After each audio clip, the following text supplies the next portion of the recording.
Ladies and gentlemen, the President of the United States, Donald. Mesdames et messieurs, Monsieur Donald J. Trump, président des États-Unis.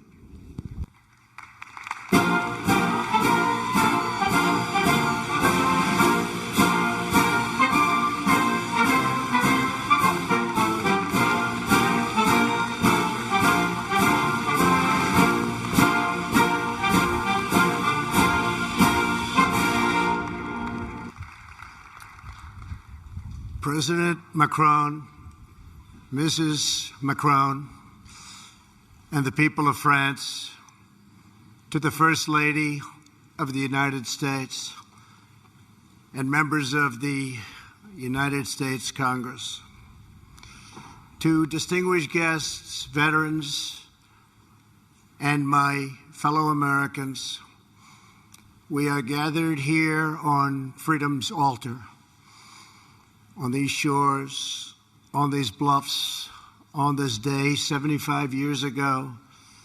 10,000 men shed their blood and thousands sacrificed their lives for their brothers, for their countries, and for the survival of liberty.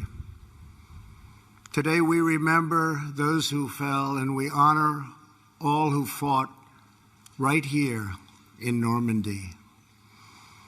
They won back this ground for civilization to more than 170 veterans of the Second World War who join us today. You are among the very greatest Americans who will ever live. You are the pride of our nation. You are the glory of our republic. And we thank you from the bottom of our hearts.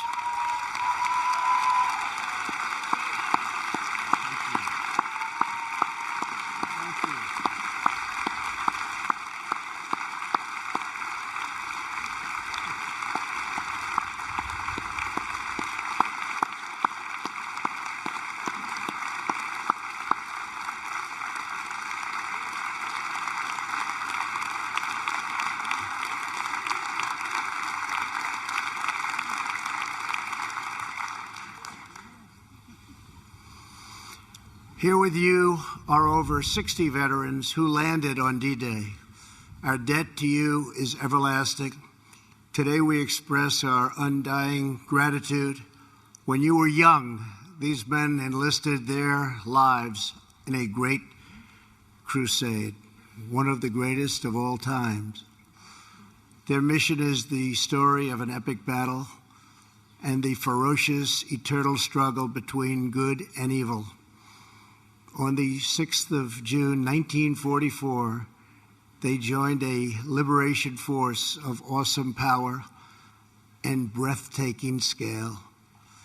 After months of planning, the Allies had chosen this ancient coastline to mount their campaign to vanquish the wicked tyranny of the Nazi Empire from the face of the earth. The battle began in the skies above us. In those first tense midnight hours, 1,000 aircraft roared overhead with 17,000 Allied airborne troops preparing to leap into the darkness beyond these trees. Then came dawn. The enemy who had occupied these heights saw the largest naval armada in the history of the world. Just a few miles offshore were 7,000 vessels bearing 130,000 warriors. They were the citizens of free and independent nations united by their duty to their compatriots into millions yet unborn. There were the British whose nobility and fortitude saw them through the worst of Dunkirk and the London Blitz. The full violence of Nazi fury was no match for the full grandeur of British pride. Thank you.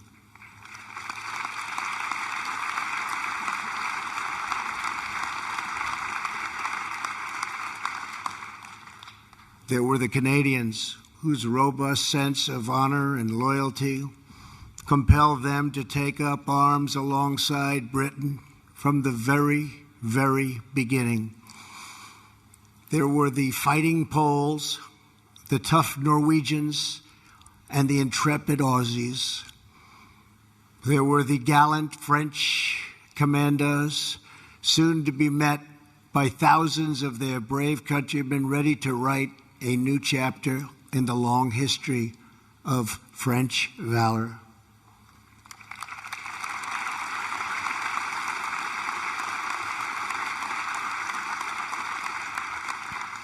And finally, there were the Americans. They came from the farms of a vast heartland, the streets of glowing cities, and the forges of mighty industrial towns. Before the war, many had never ventured beyond their own community.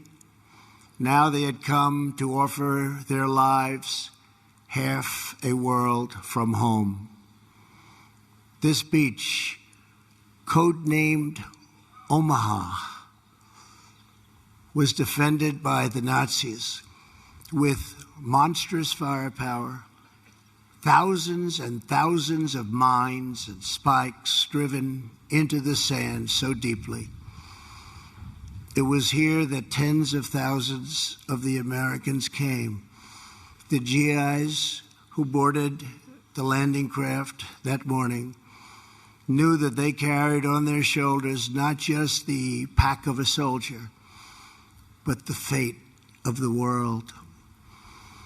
Colonel George Taylor, whose 16th Infantry Regiment would join in the first wave, was asked what would happen if the Germans stopped.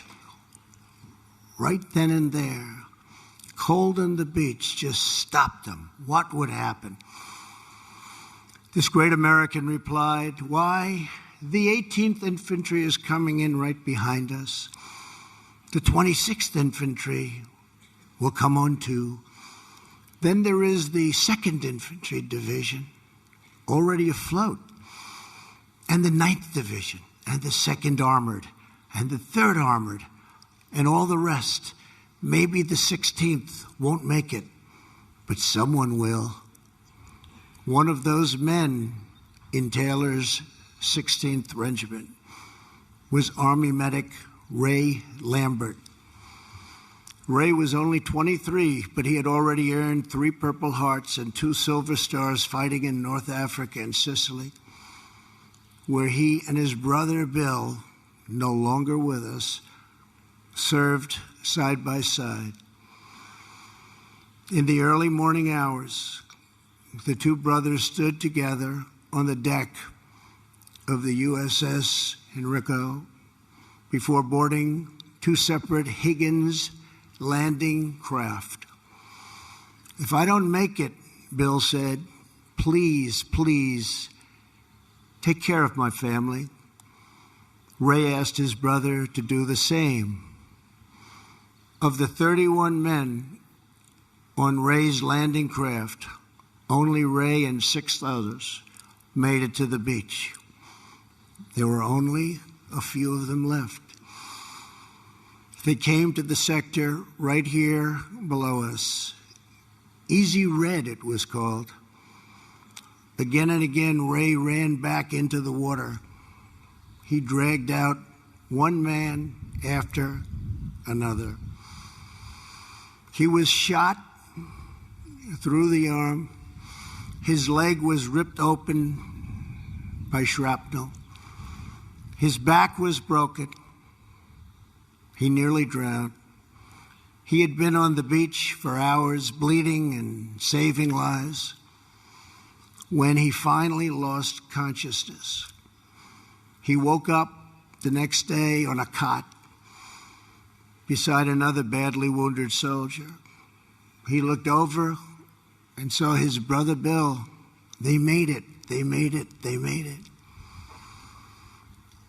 At 98 years old, Ray is here with us today with his 4th Purple Heart and his 3rd Silver Star. From Omaha, Ray, the free world salutes you.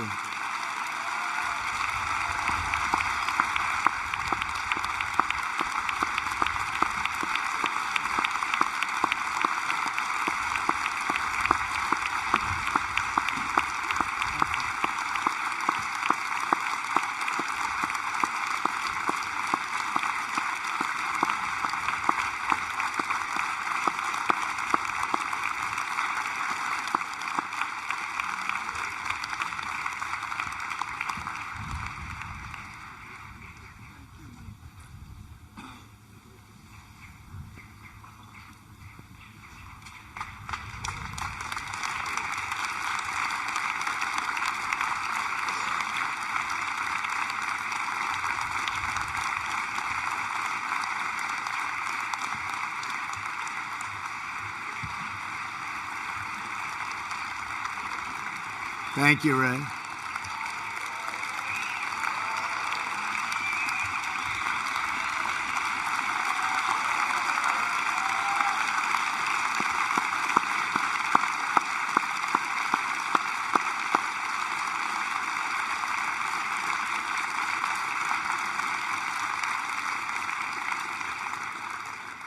Nearly 2 hours in, unrelenting fire from these bluffs kept the Americans pinned down on the sand, now red with our heroes' blood. Then, just a few hundred yards from where I'm standing, a breakthrough came. The battle turned, and with it, history. Down on the beach, Captain Joe Dawson, the son of a Texas preacher, led Company G through a minefield to a natural fold in the hillside, still here. Just beyond this path, to my right, Captain Dawson snuck beneath an enemy machine gun perch and tossed his grenades. Soon American troops were charging up Dawson's draw. What a job he did. What bravery he showed. Lieutenant Spaulding and the men from Company E moved on to crush the enemy's strong point on the far side of this cemetery and stop the slaughter on the beach below. Countless more Americans poured out across this ground all over the countryside. They joined fellow American warriors from Utah Beach and allies from Juneau, sword and gold, along with the airborne and the French patriots. Private First Class Russell Pickett of the 29th Division's famed 116th Infantry Regiment had been wounded in the first wave that landed on Omaha Beach. At a hospital in England, Private Pickett vowed to return to battle. I'm going to return, he said. I'm going to return. 6 days after D-Day, he rejoined his company. 2/3 had been killed already. Many had been wounded within 15 minutes of the invasion. They lost 19 just from the small town of Bedford, Virginia alone. Before long, a grenade left Private Pickett, and he was gravely wounded, so badly wounded. Again, he chose to return. He didn't care. He had to be here. He was then wounded a 3rd time and laid unconscious for 12 days. They thought he was gone. They thought he had no chance. Russell Pickett is the last known survivor of the legendary Company A. And today, believe it or not, he has returned once more to these shores to be with his comrades. Private Pickett, you honor us all with your presence.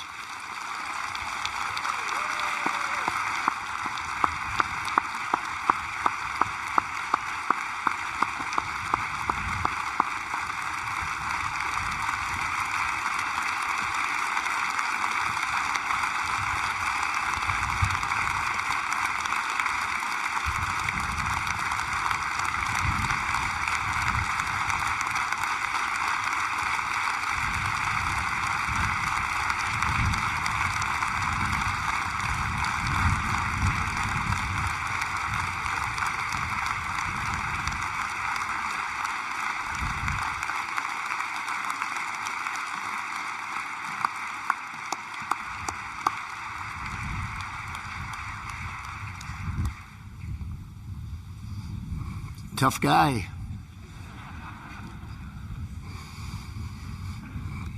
By the fourth week of August, Paris was liberated.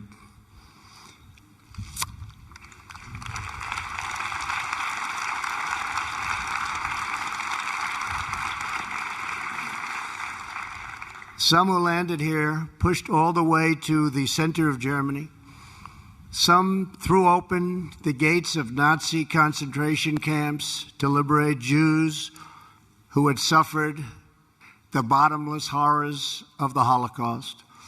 And some warriors fell on other fields of battle, returning to rest on this soil for eternity. Before this place was consecrated to history, the land was owned by a French farmer, a member of the French resistance. These were great people. These were strong and tough people. His terrified wife waited out D-Day in a nearby house, holding tight to their little baby girl. The next day, a soldier appeared. "I'm an American," he said. "I'm here to help." The French woman was overcome with emotion and cried. Days later, she laid flowers on fresh American graves.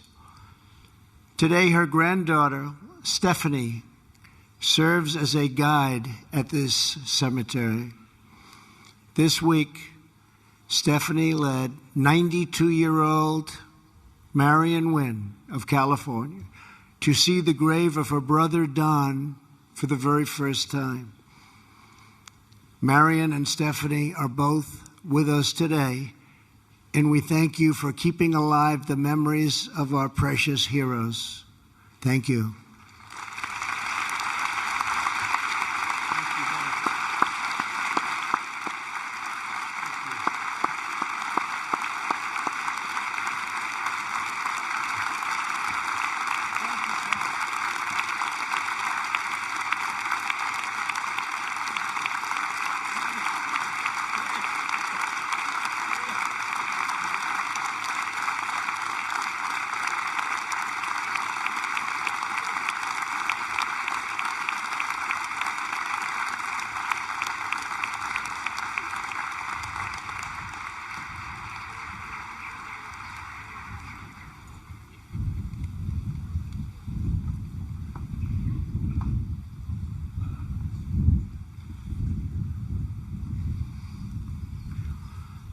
$9,388 young Americans rest beneath the white crosses and stars of David, arrayed on these beautiful grounds.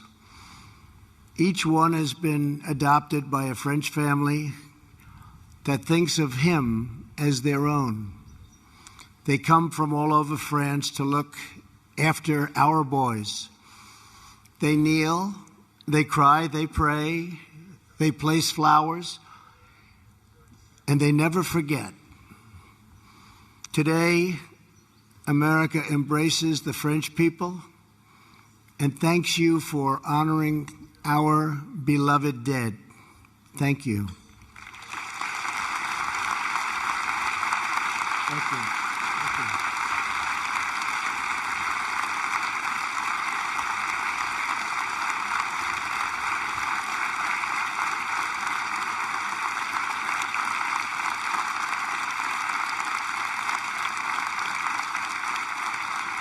Thank you. To all of our friends and partners, our cherished alliance was forged in the heat of battle, tested in the trials of war, and proven in the blessings of peace. Our bond is unbreakable. From across the earth, Americans are drawn to this place as though it were a part of our very soul. We come not only because of what they did here, we come because of who they were. They were young men with their entire lives before them. They were husbands who said goodbye to their young brides and took their duty as their fate. They were fathers who would never meet their infant sons and daughters because they had a job to do.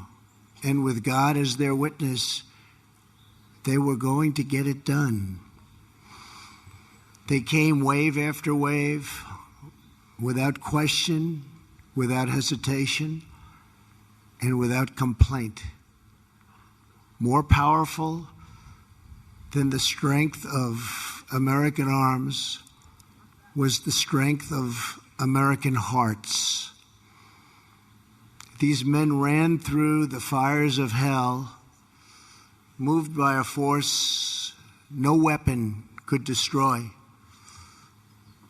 The fierce patriotism of a free, proud, and sovereign people.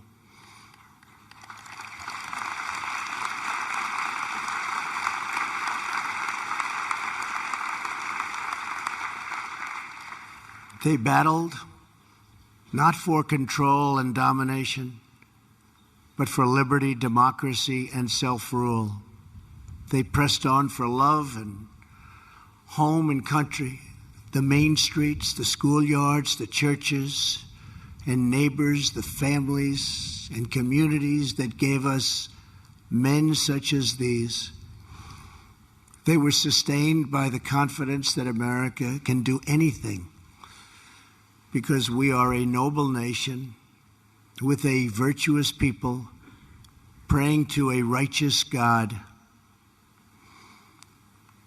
The exceptional might came from a truly exceptional spirit.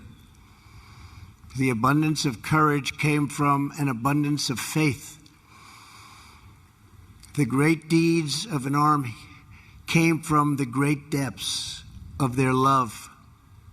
As they confronted their fate, the Americans and the Allies placed themselves into the palm of God's hand. The men behind me will tell you that they are just the lucky ones. As one of them recently put it, all the heroes are buried here. But we know what these men did. We knew how brave they were. They came here and saved freedom. And then they went home and showed us all what freedom is all about. The American sons and daughters who saw us to victory were no less extraordinary in peace. They built families. They built industries. They built a national culture that inspired the entire world.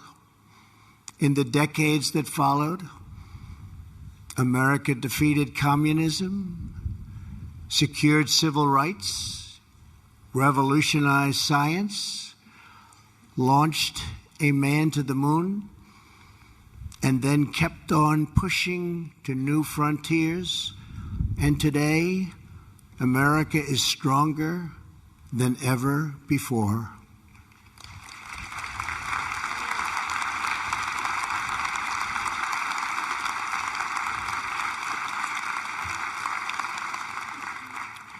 Seven decades ago, the warriors of D-Day fought a sinister enemy who spoke of a 1,000-year empire.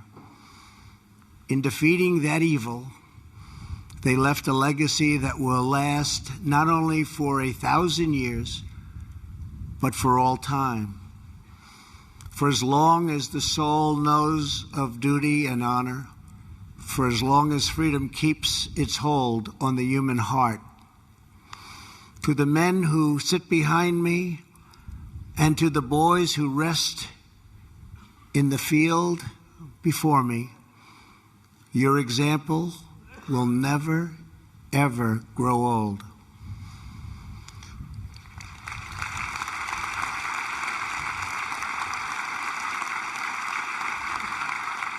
Your legend will never die. Your spirit, brave, unyielding, and true, will never die. The blood that they spilled, the tears that they shed, the lives that they gave, the sacrifice that they made, did not just win a battle. It did not just win a war. Those who fought here won a future for our nation. They won the survival of our civilization. And they showed us the way to love, cherish, and defend our way of life for many centuries to come. Today, as we stand together upon this sacred earth, we pledge that our nation will forever be strong and united. We will forever be together. Our people will forever be bold. Our hearts will forever be loyal. And our children and their children will forever and always be free. May God bless our great veterans. May God bless our allies. May God bless the heroes of D-Day. And may God bless America. Thank you. Thank you very much.